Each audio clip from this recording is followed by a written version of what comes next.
versi berbayarnya gitu ya, cukup mahal untuk aplikasinya. Kalau yang PSPP ini versi gratisnya, atau open source-nya. Teman-teman juga bisa install ini gitu ya. Kalau teman-teman agak kesusahan install yang ini, bisa pakai yang PSPP ini. Lalu ada Python, yang tadi sudah kita jelaskan. Lalu ada Microsoft Excel dan LibreOffice. Sebenarnya statistik itu bisa ya, teman-teman pakai di Excel itu bisa. Saya ingin prediksi normalisasi data, cek homogenitas, itu bisa semua. Namanya kalau di Excel itu di file itu kiri itu nanti teman-teman klik apa ya, add-ons gitu ya, ada add-ons-nya atau add-ins. Itu nanti di sana ada pilihannya untuk data statistik gitu ya. Nah, cuman ya itu tadi ya kelebihan dan kelemahannya kalau yang kita punya seperti kayak SPSS dan Excel ini memang udah bagus. Saya punya data mau eksekusi pakai SPSS dan Excel bisa.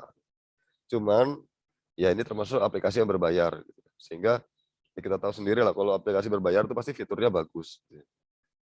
Cuman ya itu tadi teman-teman, kalau dia berbayar, ketika kita ingin model pembelajaran di kelas seperti ini agak repot gitu ya. Teman-teman harus install gitu. Kalau kalau nggak mau bayar ya nyari crack-crackan gitu. Nah itu kan juga tidak etis ya, di dunia akademis itu kita nggak boleh sebenarnya kayak gitu.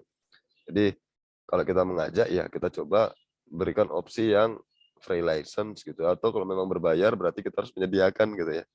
Nah makanya kenapa kita belajarnya pakai yang itu. Atau ada juga yang gratis gitu ya, ada PSPP dan LibreOffice. Sama ini bisa juga mengerjakan yang dikerjakan di SPSS dan Excel, cuman ya namanya saja gratis ya. Sesuatu yang gratis atau eh, istilahnya itu dikembangkan secara personal dan gratis itu biasanya fiturnya tidak terlalu lengkap gitu. Dan ternyata benar gitu untuk PSPP ini dan LibreOffice beberapa uji statistik yang sedikit kompleks itu nggak bisa diselesaikan gitu ya. Jadi kalau yang LibreOffice ini kalah sama Microsoft Excel, kalau yang PSPP ini kalah sama SPSS. Tapi kalau teman-teman ingin mempelajari SPSS dan Microsoft Excel yang semisal nggak ada di laptopnya, itu bisa pakai LibreOffice dan PSPP gitu ya. Sejauh ini saya pakai LibreOffice untuk pengetikan dokumen dan membuat PPT ini pakai di Google Slide gitu ya. Dan ya alhamdulillah setelah beberapa tahun ya gitu rasakan sudah mulai nyaman dengan aplikasi gratisan ini. Maksudnya kenapa kita mencoba belajar itu gitu ya. Jadi dulu itu kalau kita beli laptop itu masih belum yang kayak sekarang include Windows, include Office gitu ya. Laptop saya yang pertama itu dulu kalau beli kosongan gitu. Kalau sekarang nggak tahu masih ada jual laptop kosongan atau enggak. Jadi kalau beli ya isinya BIOS saja gitu. Nggak ada Office-nya gitu. Nah, jadi kadang kita harus pakai ya mungkin kalau kita pakai yang mau yang benar-benar ini ya aman digunakan ya kita pakai Linux. Dan satunya memang pakai Linux gitu ya. Akhirnya untuk aplikasinya pakai yang LibreOffice gitu. Ketik laporan, terus bikin formula Excel pakai LibreOffice semua. Dan alhamdulillah sejauh ini tidak pernah ada istilahnya fitur yang masih kurang gitu. Kalau cuma untuk yang pengerjaan sederhana, bikin tabel, bikin laporan dan lain sebagainya ya masih bisa tercover lah gitu. Nah, cuman kalau lebih deep lagi, lebih mendalam di LibreOffice ini dia itu ketika kita pakai plotting grafik itu yang dia punya kelemahan gitu, tidak sekompleks yang di Excel. Gitu. Kalau yang LibreOffice ini kita mungkin hanya satu arah gitu ya, satu jenis variabel data gitu, data penjualan gitu. Kalau yang di Excel dia bisa multi data gitu ya. Ini data penjualan, ini data penjualan, ini data apa namanya stok yang ada, ini data apa digabung jadi satu diplotkan. Nah ini kelebihannya di sana. Kalau Excel dia bisa lebih multi data gitu ya. Kalau yang LibreOffice tidak terlalu expert di bagian tertentu, terutama di bagian statistik, uji normalitas, uji homogenitasnya tidak terlalu lengkap. Gitu ya. Termasuk juga PSPP juga. Dulu waktu belajar diajarinnya pakai SPSS gitu ya. Ketika kita membuka ingin melihat korelasi, apakah ada pengaruh, anggap aja sekarang ya, kalau PSPP itu kita ingin mencari pengaruh nilai belajar mahasiswa dengan apa ya, semisal dengan jumlah uang jajan gitu ya. Pernah nggak kepikiran? Apakah mahasiswa yang uang jajannya banyak itu dia pinter atau mahasiswa yang uang jajannya sedikit itu dia pinter? Nah, itu. Nah, kalau PSBB masih bisa gitu ya. Uang jajan, nilai mahasiswa, dua data ini bisa. Data A dan data B itu kita bisa lihat pengaruhnya. Oh, ternyata nanti kita bisa simpulkan bahwa kalau yang uang jajannya banyak itu anaknya pinter-pinter gitu ya. Nah, itu bisa dilihat dari sana. Tapi kalau yang PSBB ini ditambahin lagi datanya, contohnya uang jajan, terus nilai perkuliahan, terus sama satu lagi kita tambah satu data lagi itu eh, jumlah durasi bermain game gitu ya. Nah nanti, nah ini yang PSBB nggak bisa lakukan gitu, ya. Agak susah dia. Atau saya belum ketemu caranya gitu ya. Jadi kalau yang di SPSS bisa gitu ya. Jadi nanti bisa dilihat, oh ternyata anak yang uang jajannya sedikit, jam main gamenya sedikit, nilainya bagus. Itu nanti bisa disimpulkan sampai seperti itu gitu ya. Nah, itulah yang membuat kenapa aplikasi berbayar dan aplikasi gratisan itu dia berbedanya di sana di fiturnya. Makanya untuk menyelesaikan hal itu gitu ya, biar kita di kelas ini bisa lebih luas dan lebih fleksibel untuk membaca sebuah data, kita pakai yang namanya R gitu ya. Oke. Ya, sambil kita coba silahkan ya di-download PPT-nya. Diklik yang pertama, jadi tahapan instalisasi bahasa R itu di sini ya, di kran.r project.org/bin Windows bis ya. Ini diklik untuk link yang pertama. Tahu ya saya bisa bukakan atau enggak.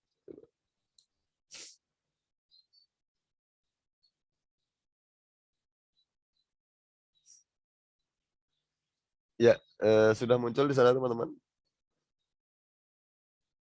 Bisa? Sudah, Pak. Sudah, Pak. Oke. Ya, ini yang pertama ya. Jadi urutannya tuh ada yang pertama install Kren dan yang kedua baru install RStudio gitu ya.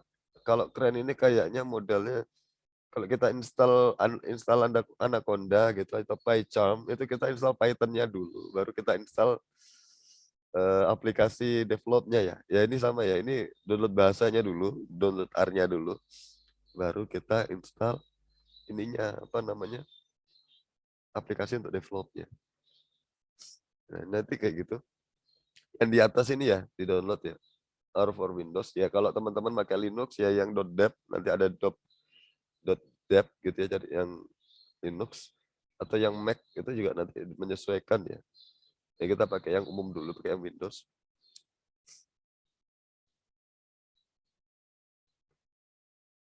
Oke.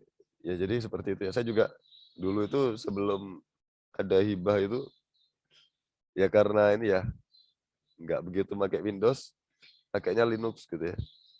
Tapi akhirnya semakin ke sini ternyata beli laptop sama Windows-nya itu harganya hampir sama atau kita beli harga 4 juta itu sudah dapat include Windows ya. Jadi sekarang alhamdulillah ngajarnya bisa pakai Windows juga ya. Gitu. Jadi ya kalau teman-teman beli laptop nanti yang sekalian include Windows gitu ya. Syukur-syukur yang include Office gitu ya biar enak pakai Word-nya. Nah, jadi kalau sudah install Kren-nya ini di-download 86 mega, silakan di-download. Nah, setelah di-download nanti langsung diinstal aja gitu ya. Installnya kayak gimana ya? Cuma next next next gitu ya kalau di apa namanya di Windows. Ya, kalau yang di Linux mungkin agak sedikit konfigurasi gitu ya. Kita pakai terminal biasanya kalau di Linux lebih enak gitu ya. Itu di-download lalu diklik kanan di-install pakai software ya, installernya langsung itu bisa. Nah, lalu langkah kedua itu adalah kita download yang RStudio-nya. Ya, jadi kalau Android punya Android Studio, kalau Python punya PyCharm, punya Anaconda, punya Spider. Nah, ini ada yang namanya RStudio. Akan diklik.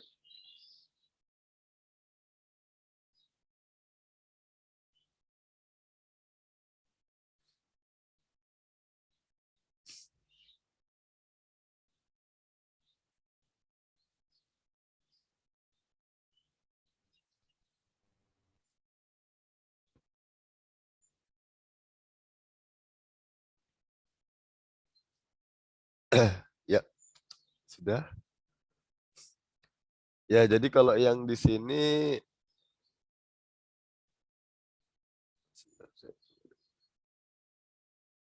ya, ya ini ya.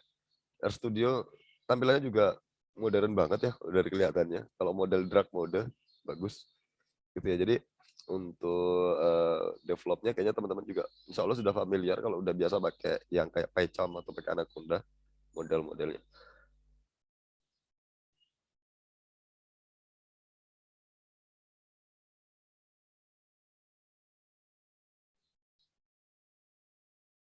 Gitu ya. Jadi nanti silahkan dicoba di download ya, langsung di sini ya nanti ya. Ini untuk yang Windows harus diklik aja install.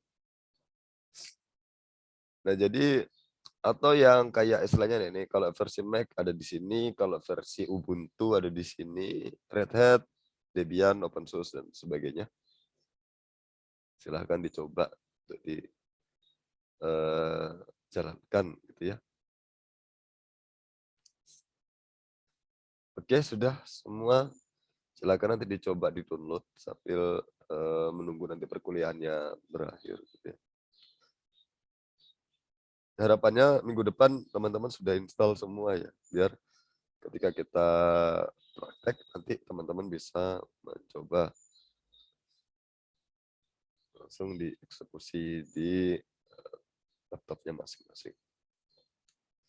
Ya sudah ya, itu bisa. Kalau sudah di-download diapakan ya tinggal diinstal, klik next terus ya.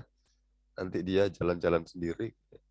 Ya itulah enaknya pakai Windows ya. Kita langsung next next next next gitu aja, klik klik klik klik. Gitu. Kalau di Ubuntu masih tetap harus konfigurasi sedikit-sedikit kadang-kadang. Oke, sudah. Setelah sudah kita lanjut ke materinya.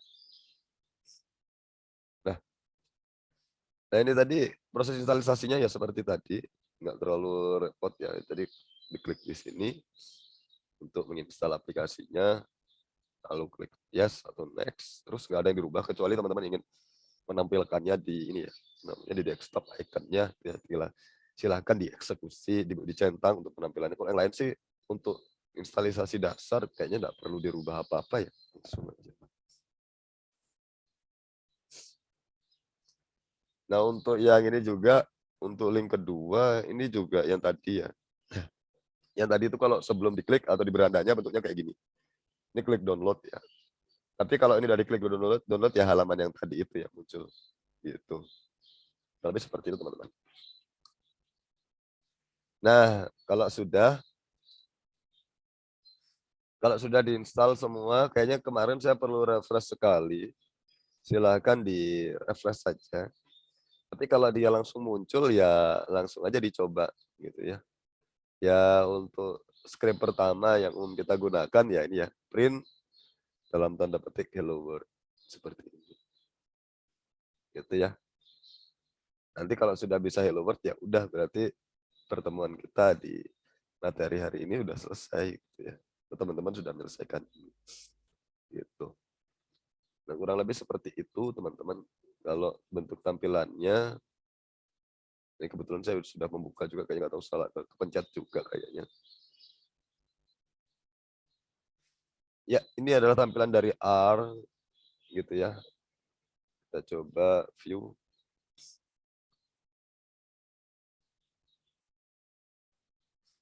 Ya, jadi nanti bentuk tampilannya seperti ini. Kita bisa eh, mencoba untuk melakukan codingnya gitu ya. Silahkan teman semuanya.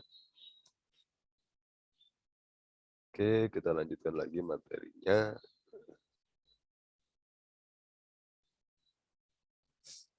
Oke, setelah sampai di sini kita kemana lagi gitu ya? Ya sudah, selamat mencoba gitu ya. Udah beres, kita materi pertama sudah selesai.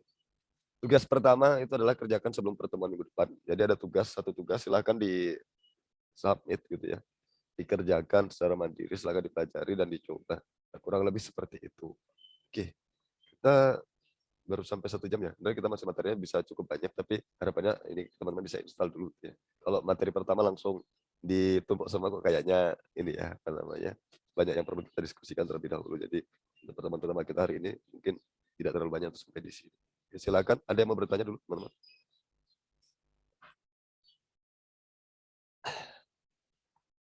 Pak mau nanya Pak. Iya silakan Mas.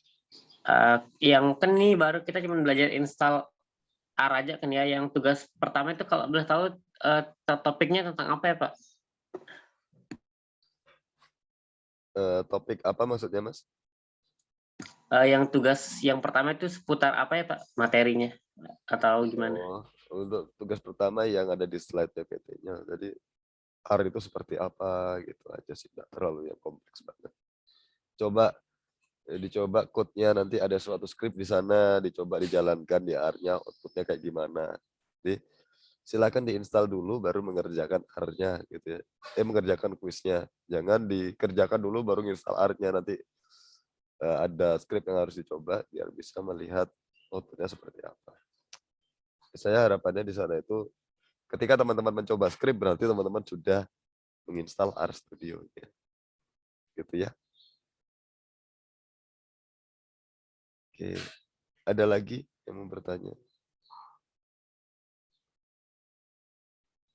Bisa semua ya, ada yang mau bisa dipahami ya, bisa dicoba. Untuk presensi sambil menunggu saya coba lihat dulu.